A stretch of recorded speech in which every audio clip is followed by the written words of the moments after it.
Could anyone during the time of the Prophet Muhammad have known of the true shape of mountains? No.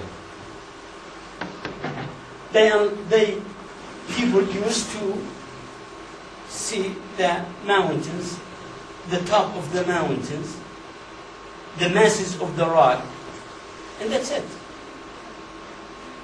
They did not imagine at that time that these mountains have huge roots embedded inside the earth.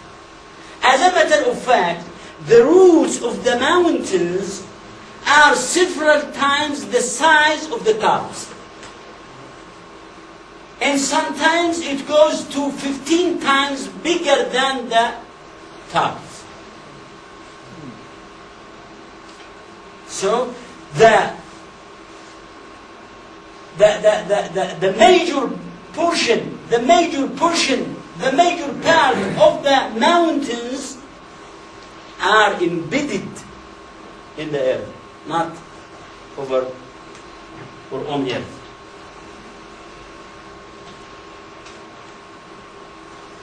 Number two, could anyone imagine that the slight, massive mountain which he sees before him actually extends deep into the earth and has a root, as scientists affirm?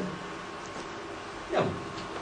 Before 1865, before the finding of George Erie, it was really impossible for people to imagine that the mountains have roots embedded in the crust of the earth.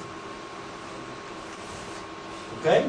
So, modern geology has confirmed the truth of the Qur'an verses. Allah. Back to George Erie.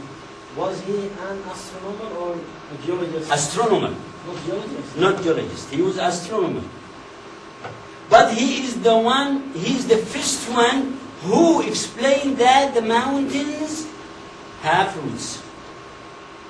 And these roots are like pegs in shape.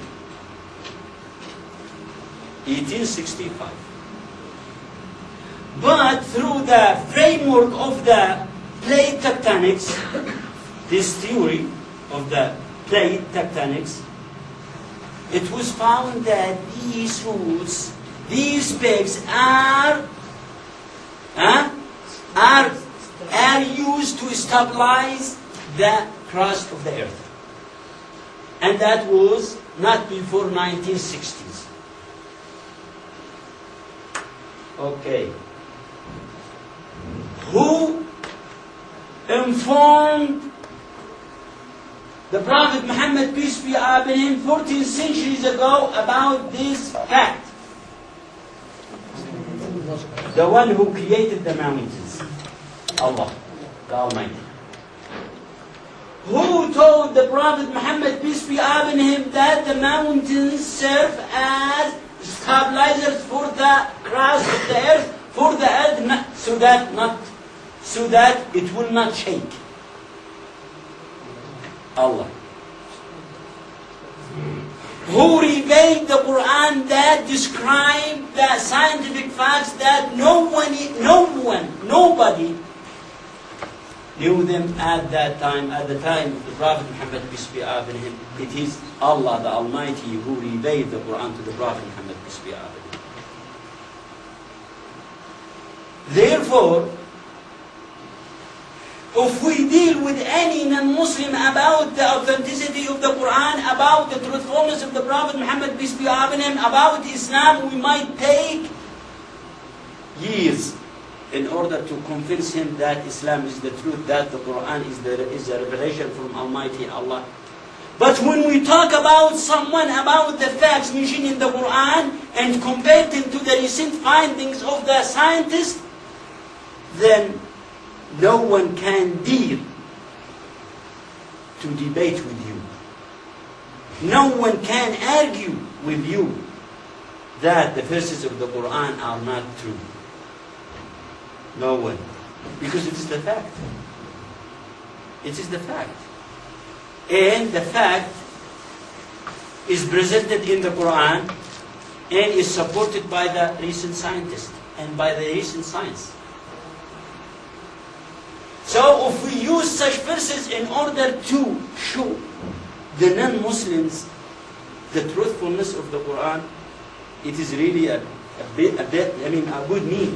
But let me say this to you: we should not take any information from science, from the recent science, unless it is well known as a fact.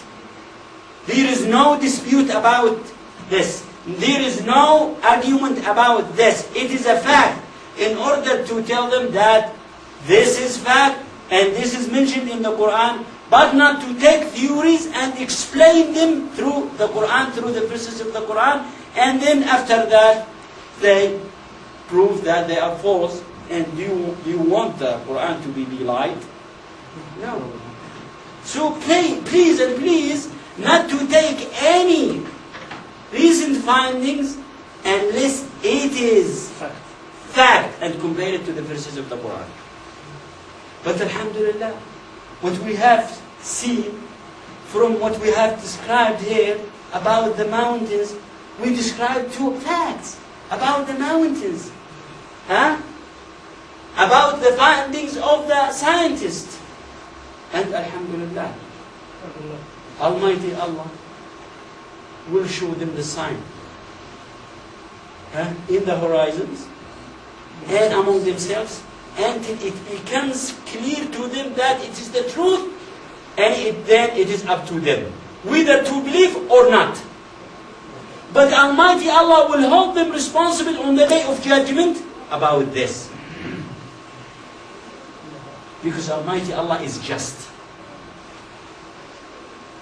So, Jazakumullah khair, may Allah reward you for your listening.